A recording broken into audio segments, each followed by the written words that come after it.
אני רוצה להזמין את דוקטור תרצה הכטר, מחברת הספר מלחמה כבדת דמים, טראומה, זיכרון ומיתוס, להרצאה בנושא זיכרון ומיתוס של מלחמת יום הכיפורים.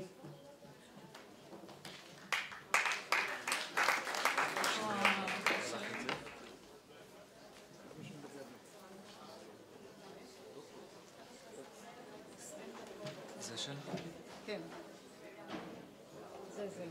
זה העליון.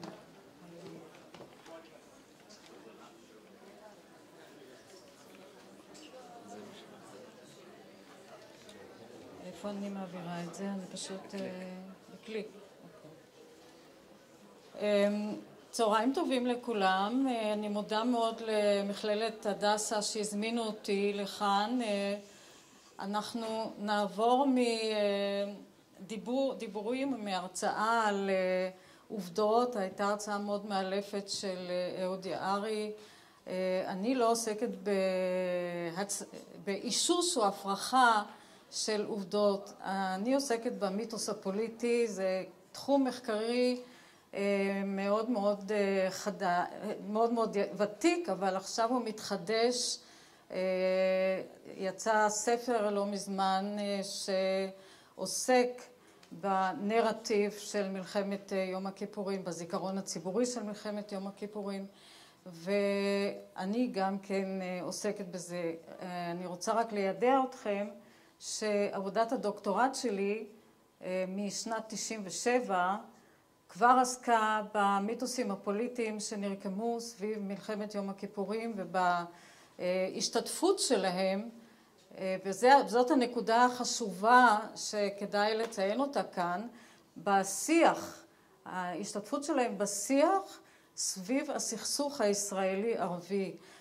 סביב הסכסוך הישראלי-ערבי מתקיים שיח ציבורי, תקשורתי, פוליטי, ובתוכו משתרבבים סיפורים שאינם כל כך מאומתים, אבל הם עוברים כאילו הם אמת. אז מלחמת יום הכיפורים כאירוע טראומטי היא זו שסביבה נרקמו קודם כל זיכרון ציבורי שעדיין אנחנו שומעים את הדיו בנקודות זמן משמעותיות מאז 73 עד ימינו, ובתוכו שתולים מיתוסים, לא רק מיתוס אחד. אתם תשמעו על עוד, ניתן לכם דוגמה של מיתוס נוסף שנמצא במחקר שלי, מיתוס של דור 73. כל אלה משתרבבים לתוך השיח ולא משתתפים בכלל בוויכוח האם מדובר באמת, האם אפשר לאשש את זה או להפריך את זה, לא נכנסים בכלל לוויכוח הזה. אז אני אתחיל באיזשהו רקע קטן, שמלחמת יום הכיפורים נתפסה כאירוע טראומטי על ידי הציבור בכללותו, כולל זרמים בימין, זרמים בשמאל, דורות, יחידות דוריות משנת תש"ח, 67, 73, תפסו את המלחמה, האירוע נתפס כטראומטי, והמשקע והשבר שהחברה הישראלית עברה אז נמשך, מצטייר היום בתמונות לאלה שלא חוו את הטראומה הזאת, אבל זאת המלחמה שהביאה בעקבותיה לראשונה בתולדות מדינת ישראל, להקמת ועדת חקירה ממלכתית, ועדת אגרנט. את ההרצאה שלי אני בניתי על כך שמכיוון שהוגנב לאוזניי שבחוג לתקשורת, לחוג לפוליטיקה ותקשורת במכללת הדסה לא כל כך התמקדו במיתוס הפוליטי, אז אני רוצה להסביר במילים קצרות מה זה מיתוס, איך אנחנו חיים איתו בלי לדעת שאנחנו חיים איתו, ואיך בקצרה איך התפתח תהליך המיתולוגיזציה סביב מלחמת יום הכיפורים. אחר כך אני רוצה להראות שבנקודות זמן משמעותיות במשך 40 שנה המיתוסים, הלקחים של מלחמת יום הכיפורים ליוו אותנו דרך, אני עושה את זה דרך המחשה של שניים מבין המיתוסים שאני מצאתי במחקר שלי. אחד מהם הוא מיתוס המחדל, שהוא מיתוס שמכונן של הציבור הישראלי, הפך אותו מפסיבי לביקורתי, אז הוא מזוהה עם כלל הציבור, כולל זרמים בימין, בשמאל, דורות סוציולוגיים וכן הלאה. ומיתוס העקדה נצחית זה שם שאני נתתי לו על סמך הרטוריקה של התומכים במיתוס.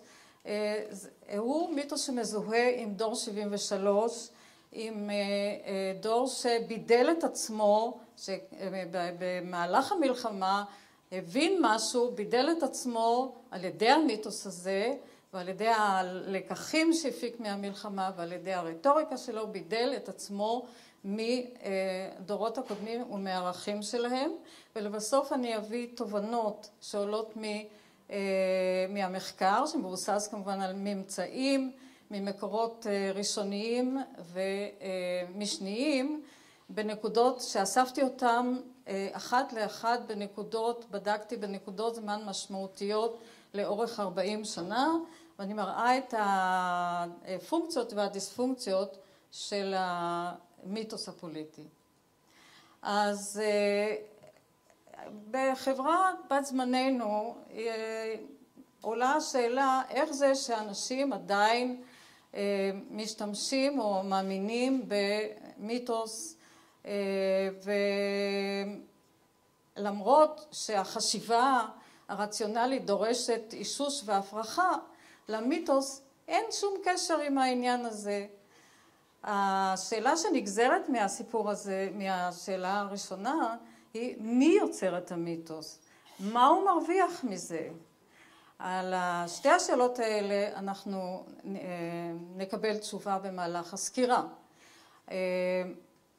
אחד האנתרופולוגים הידועים, שבוודאי שמעתם עליו, קלוד לוי שטראוס, כבר אמר שמיתוס הוא סיפור שהיה או לא היה, אבל החברה בת זמננו, או החברה האנושית, לא יכולה להתקיים בלעדי המיתוס. המיתוס יש לו שפת סמלים, באמצעות שפת הסמלים אנחנו מצליחים להתמודד עם כל מציאות, במיוחד עם מציאות שנתפסת כטראומה כמו מלחמת יום הכיפורים. חוקר אחר ניסה להגדיר מה זה מיתוס, ואמר שמיתוס זה נרטיב, אני מדברת על הנרי טיודור בשנת 75, הוא גם דיבר על מה זה מיתוס, וגם הסביר מה זה מיתוס פוליטי. אז מיתוס זה נרטיב. מי שיוצר את המיתוס, הוא יוצר לעצמו איזו אינטרפרטציה, אני אראה דוגמאות בהמשך, אינטרפרטציה של מה שנראה לו כמציאות עובדתית. האינטרפרטציה הזאת ניכרת א' בכך שיש לה צורה דרמטית. אם אנחנו עוברים כמי שלחם במלחמת יום הכיפורים, יוצא ומניף דגל, אנחנו ניצחנו במלחמה, אז ברור שקודם כל יש פה איזה דרמה, אנחנו שומעים על הדרמה. ישאלו כאן אנשים, ומה עם כל ההרוגים, איך זה משתלב עם האמירה הזאת? אז זה בדיוק העניין.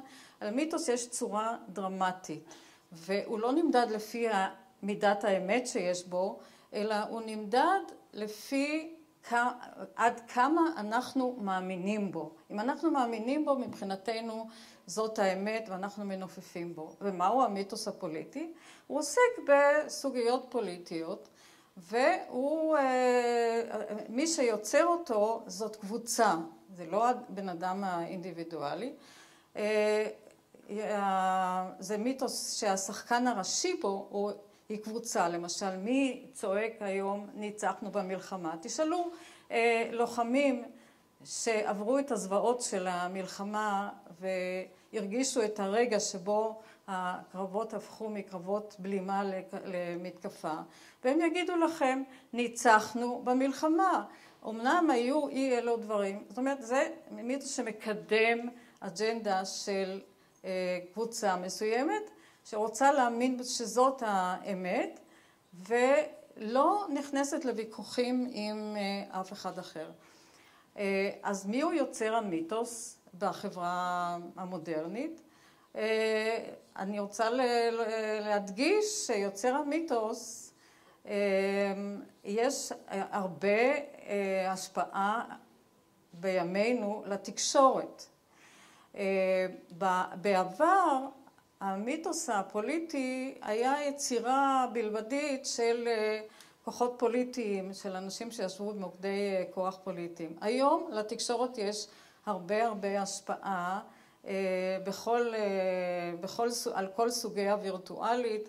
כל מה שמסתובב בתקשורת יש לו הרבה משקל בעיצוב המיתוס הפוליטי. מה קרה? איך התחילה המיתולוגיזציה של מלחמת יום הכיפורים?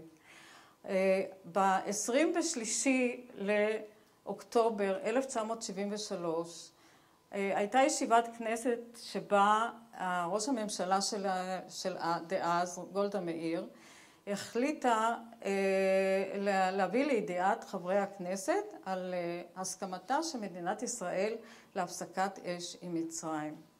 באותה ישיבת כנסת בחרה גולדה מאיר להציג מצד אחד את האבדות הכבדים במלחמה, ומצד שני להציג את הישגי צה"ל.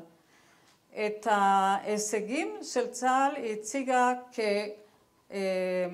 כמפתח למפנה היסטורי חשוב. איזה מפנה היסטורי חשוב? אלה היו המילים שלה, מפנה היסטורי חשוב. מפנה היסטורי מדרך של דמים שנכפתה עלינו, כך היא אמרה, מפנה היסטורי מדרך של דמים שנכפתה עלינו לדרך שמובילה לשלום. כלומר, הנרטיב שפה אתם כבר רואים מה זה מיתוס. הנרטיב שגולדה מאיר מנסה להשריש, לבנות ולהציג, יוצרת דרמה סביב מפנה היסטורי. אין כאן יותר מדי התייחסות להרוגים, כמובן שיש פה אינטרס מאחורי העניין הזה, ומיד לאחרי זה אנחנו שומעים שיש חוסר הסכמה איתה בין חברי הכנסת. בראשם מנחם בגין שהיה יושב ראש האופוזיציה, וצעקות שהממשלה הזו, פעם ראשונה בהיסטוריה הפרלמנטרית של ישראל, שקמים ככה וצועקים, הממשלה הזאת שגתה משגה חמור, היא אשמה במחדל, ואז מתחילה המילה הזאת, מחדל, לקבל נפח ולהפוך למטבע לשון שהתקשורת חוזרת עליה והעסק מתגלגל, המחדל הופך להיות הסיפור של המלחמה, לא הניצחון, לא הקורבנות, לא שום דבר, המחדל. המחדל של המדיני, המחדל של הממשלה, המחדל של ההתנהלות לפני המלחמה, בתחילתה, במיוחד בתחילתה, זה הופך להיות לסיפור. אבל מאחר שבין חברי הכנסת ישבו גם אנשים עם נקודות מבט מגוונות אחרות, אידיאולוגיות שונות, אז התחילו לחפור ולבדוק פרטים מתוך ממה שהיה ידוע, על מה שקרה לפני מלחמת יום הכיפורים ואחריה, והשיח סביב מלחמת יום הכיפורים הפך להיות טקסט פוליטי דינמי פתוח לפרשנויות. מצד אחד הציבור היה מלוכד סביב המילה מחדל, הביקורת על הכשל של המנהיגות, על האכזבה ממה שקרה, ההקמה של ועדת אגרנט היו חלק מזה, ומצד שני נקודות מבט פרטניות של קבוצות, של זרמים באוכלוסייה, במיוחד במישור הפוליטי והחברתי, יצרו פרשנויות אחרות שהפכו למיתוסים בפני עצמם, שהשתתפו בשיח הציבורי, התקשורתי והפוליטי לאורך כל השנים. הקונפליקטים העמוקים ביותר באותה תקופה היו הקונפליקט בין הימין והשמאל, ולאור המלחמה שהוגדרה כמיותרת בסופו של דבר על ידי דור 73, הקונפליקט החברתי, השבר שנוצר במהלך המלחמה בין הדורות שקדמו לדור 73, במיוחד דור תש"ח, לבין דור 73. אני רוצה להראות לכם, להמחיש לכם, שמיתוס המחדל, אתם צריכים להבין שכשאני אומרת מיתוס, אני לא מתכוונת לומר שזה שטויות. אני שוב מזכירה שמדובר בקבוצה שמאמינה, ציבור שלם שמאמין שהיה כאן מחדל, מבלי להתווכח על ניצחון או לא ניצחון, אלא פשוט זה חד משמעית מחדל.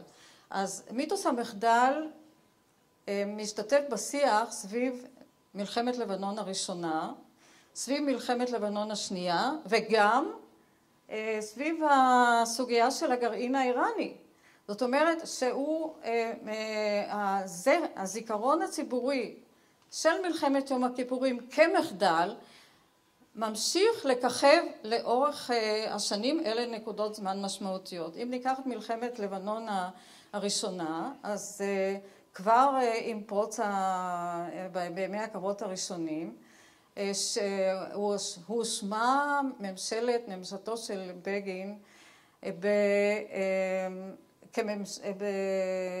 בחדירה ללבנון, חדירה לא מוסרית, לא חוקית, לתוך לבנון, וקיבלה את הכינוי ממשלת המחדל, כשההשוואה פה נעשתה בין מלחמת יום הכיפורים, ההתנהגות של ההנהגה במלחמת יום הכיפורים, לבין ההתנהגות של ההנהגה במלחמת לבנון הראשונה. במלחמת לבנון הראשונה, חיל האוויר שלנו היה יוצא דופן מבין חיילות צה"ל שנופפו בדגל של הניצחון. גם חיל האוויר שלנו, המפקדים הבכירים, ליקקו את הפצעים. הייתה איזושהי אמרה שהם חזרו עליה של עזר ויצמן, שטבע אותה במלחמת ההתשה, שאמר שדיבר על הטיל כופף את כנף המטוס. זאת אומרת, ביזיון לחיל האוויר. ומתקופתו של דוד עברי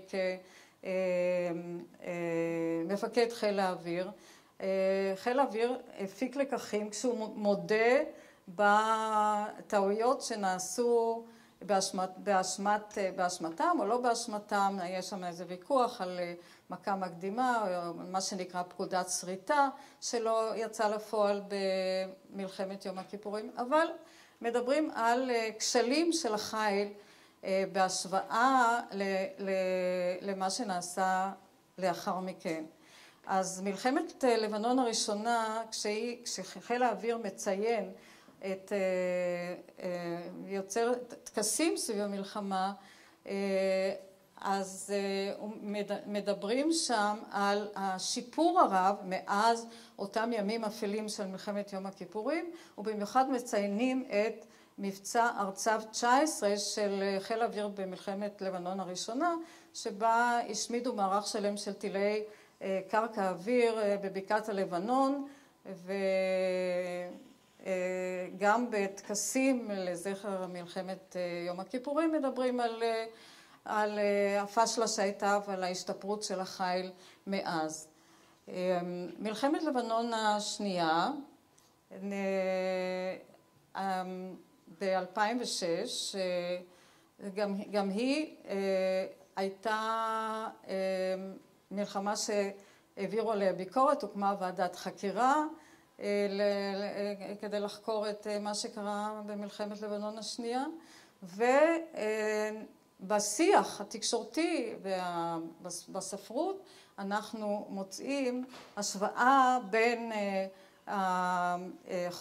הארגון הלקוי. יש כאלה שמדברים על כך, למשל מי שקרא את הספר כוח צביקה שכתב צביקה גרינגולד, שהיה שריונר בחטיבה 188 בגולן במלחמת יום הכיפורים, השווה את הליקויים, את המחדל בהכשרת מפקדי צה"ל דאז עם הליקויים בהכשרת מפקדי צה"ל במלחמת לבנון השנייה. עמוס הראל, שהוא כתב צבאי, גם כתב ספר על מלחמת לבנון השנייה, וגם הוא השווה בין המחדל של מלחמת יום הכיפורים והמחדל של במונחים של זלזול באויב, פקודות מבצעיות סותרות ודברים כאלו. זאת אומרת, הזיכרון מלווה את השיח. סביב הגרעין האיראני מדובר כאן על תקופה שמתחילה בשנות ה-90, כשמתחילות להסתובב בינינו שמועות ותחזיות, האם אנחנו כפופים איום קיומי מכיוון האיראנים, כאשר הסינים והרוסים מסייעים שם להקמת מתקנים לפיתוח הגרעין. אבל אפשר לומר שעד 96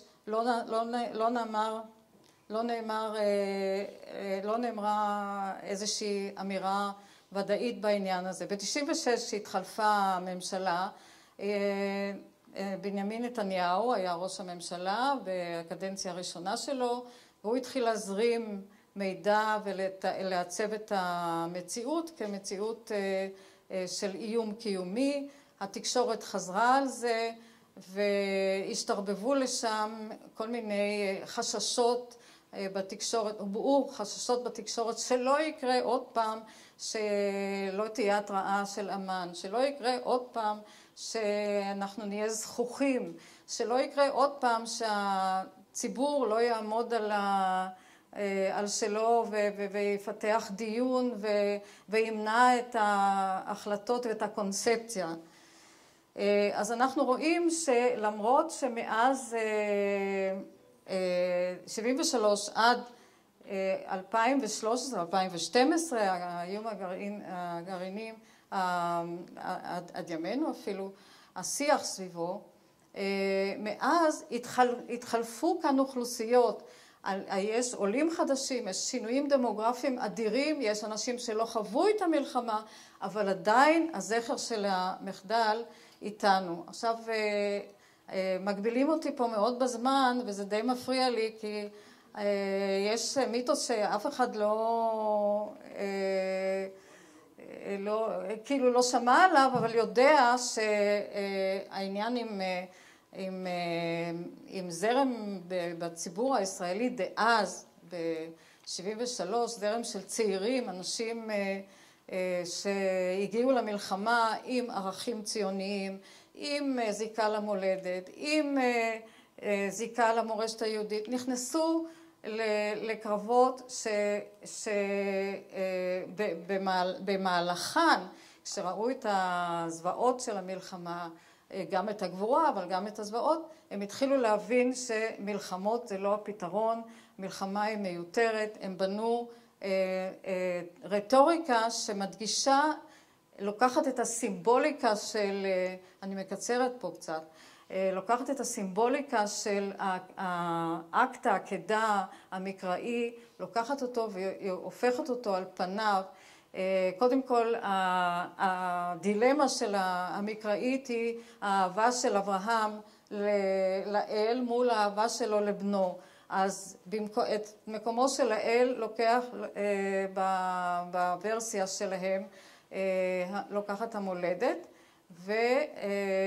והם טוענים, זאת אומרת, הטענה הייתה שהדור תש"ח הכזיב בזה שהוא סוגד לקדושת ההקרבה בעד המולדת, ומציע את בניו לעקדה פעם אחרי פעם. זאת אומרת, זה הופך להיות כאן מצב של עקדה בעל כורחם של הבנים שיוצאים למלחמה, בזמן שאפשר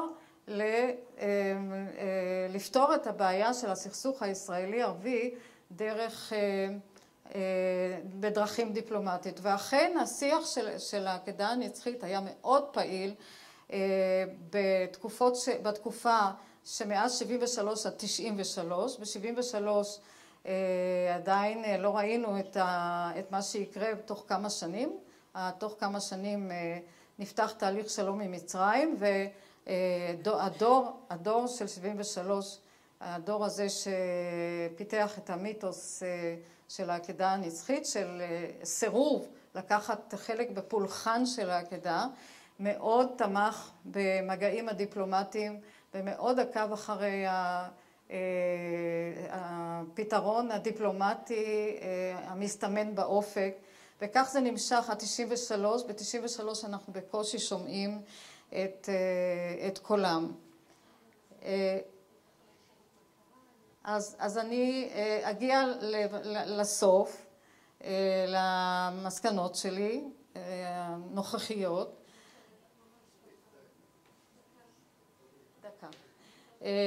המסקנות הנוכחיות הן שקודם כל לא כולנו חדורים בטראומה. האוכלוסייה הישראלית, לפי סקר לפני 10 שנים, למעלה מ-54% אמרו שהם לא זוכרים את המלחמה הזאת. בעיניהם זאת מלחמה שאיננה בכלל באג'נדה שלהם, אלא זה משהו, איזה סיפור היסטורי רחוק, שאין לו כמעט השלכות. זה כמו בעיניי מלחמת החשמונאים, משהו כזה.